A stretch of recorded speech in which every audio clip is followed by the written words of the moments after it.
सह्याद्री की ऊंची पर्वत श्रृंखलाओं के बीच शिवनेरी किला खड़ा था। 19 फरवरी 1630 की रात माता जीजाबाई ने एक पुत्र को जन्म दिया।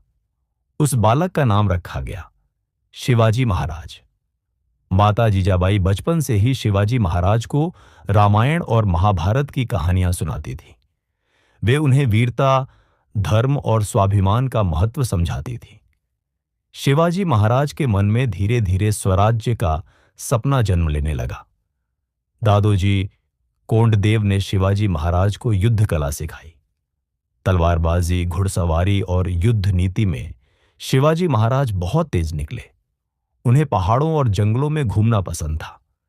वहीं से उन्होंने गुरिल्ला युद्ध की रणनीति सीखी। कुछ समय बाद शिवाजी महाराज अपने साथियों के साथ रायरेश्वर मंदिर पहुंचे। वहां उन्होंने शपथ ली कि वे हिंदवी स्वराज्य स्थापित करेंगे। इसके बाद शिवाजी महाराज ने तोरणा किले पर कब्जा किया। ये उनकी पहली बड़ी जीत थी। धीरे धीरे कई किले स्वराज्य में शामिल होने लगे। शिवाजी महाराज गरीबों की रक्षा करते थे और महिलाओं का सम्मान करते थे। जनता उन्हें अपना रक्षक मानने लगी। बीजापुर सल्तनत शिवाजी महाराज की बढ़ती शक्ति से डर गई। सुल्तान ने अफजल खान को शिवाजी महाराज को मारने भेजा। प्रतापगढ़ के पास दोनों की मुलाकात हुई। अफजल खान ने धोखे से शिवाजी महाराज को मारने की कोशिश की, लेकिन शिवाजी महाराज तैयार थे। उन्होंने बाघनक से हमला कर अफजल खान को खत्म कर दिया। ये जीत पूरे भारत में गूंज उठी। अफजल खान की हार के बाद शिवाजी महाराज की शक्ति तेजी से बढ़ने लगी।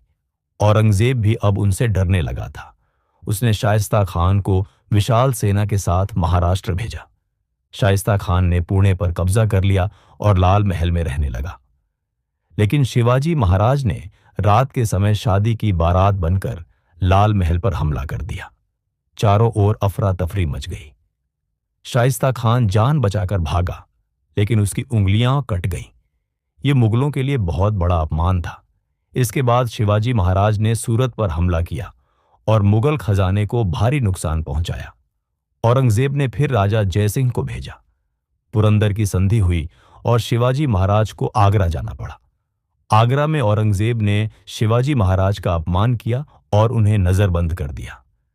लेकिन शिवाजी महाराज हार मानने वाले नहीं थे। उन्होंने बीमारी का नाटक किया और गरीबों में मिठाइयां बांटना शुरू किया। एक दिन वे और संभाजी मिठाई के टोकरों में छिपकर बाहर निकल गए। जब औरंगजेब को पता चला, तब तक शिवाजी महाराज बहुत दूर जा चुके थे। महाराष्ट्र लौटते ही शिवाजी महाराज ने फिर से अपने किले जीतने शुरू कर दिए। शिवाजी महाराज का स्वराज्य अब पूरे महाराष्ट्र में फैलने लगा था, लेकिन अभी भी कई महत्वपूर्ण किले मुगलों के कब्जे में थे। उनमें सबसे महत्वपूर्ण था सिंहगढ़ किला। सिंहगढ़ किला बहुत मजबूत था। ऊंचे पहाड़ पर बना यह किला दुश्मनों के लिए किसी चुनौती से कम नहीं था। उस किले की रक्षा उदयभान नाम का बहादुर राजपूत सेनापति कर रहा था। एक दिन शिवाजी महाराज रायगढ़ किले में बैठे हुए थे। उनके सामने महाराष्ट्र का नक्शा रखा था। उनकी नजर बार बार सिंहगढ़ पर जा रही थी। उन्होंने धीरे से कहा, जब तक सिंहगढ़ हमारे पास नहीं आएगा, स्वराज्य अधूरा रहेगा। उसी समय तानाजी मालुसरे वहां आए।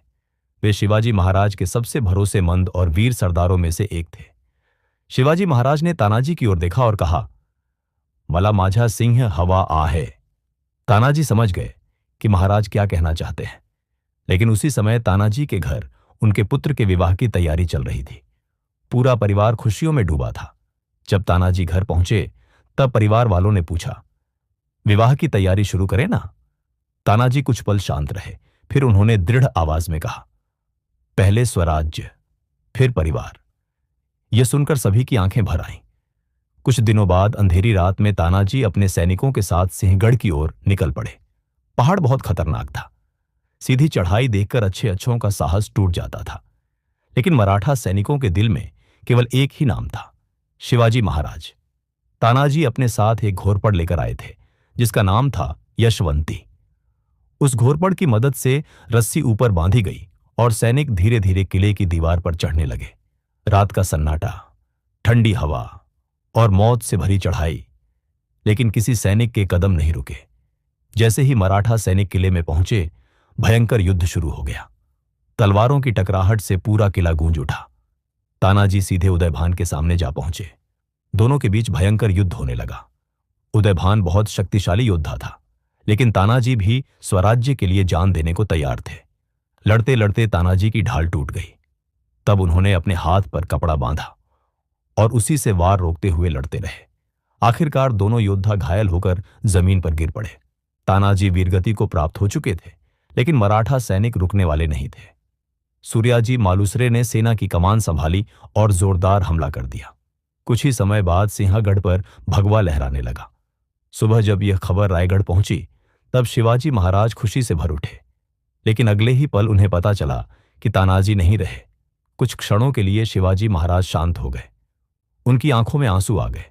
उन्होंने भारी आवाज में कहा, गढ़ आला पण सिंह गेला। पूरा दरबार भावुक हो गया। शिवाजी महाराज जानते थे कि स्वराज्य केवल किलों से नहीं बनता, उसके लिए ऐसे वीरों का बलिदान लगता है।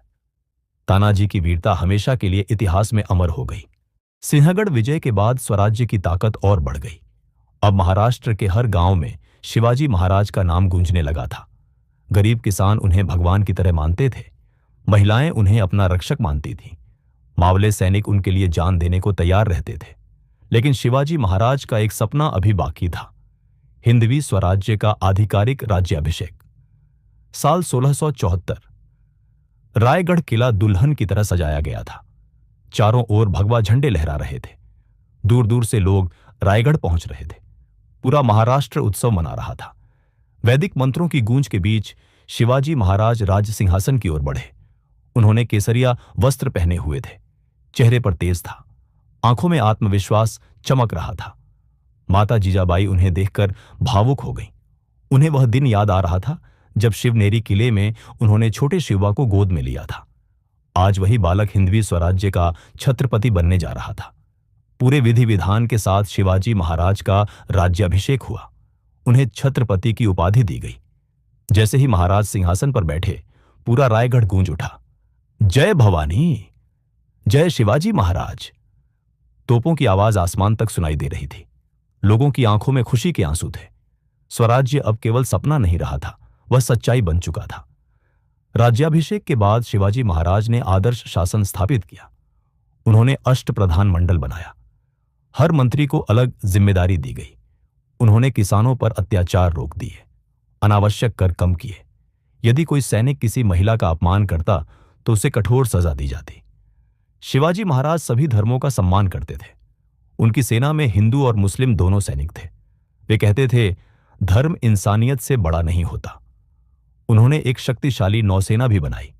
सिंधु दुर्ग और विजय दुर्ग जैसे समुद्री किले बनाए गए।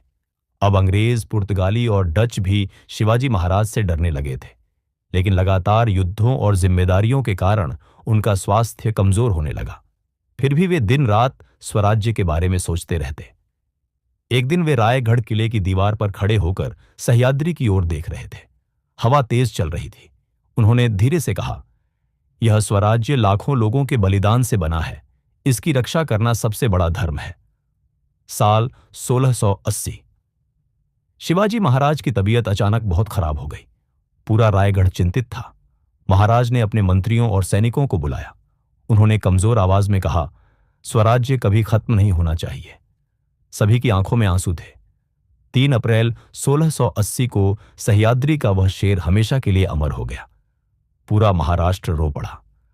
लेकिन शिवाजी महाराज केवल शरीर से गए थे। उनका साहस, उनका स्वाभिमान, उनका स्वराज्य आज भी हर भारतीय के दिल में जिंदा है। और आज भी सह्याद्री की घाटियों में एक आवाज गूंजती है, जय भवानी, जय शिवाजी महाराज।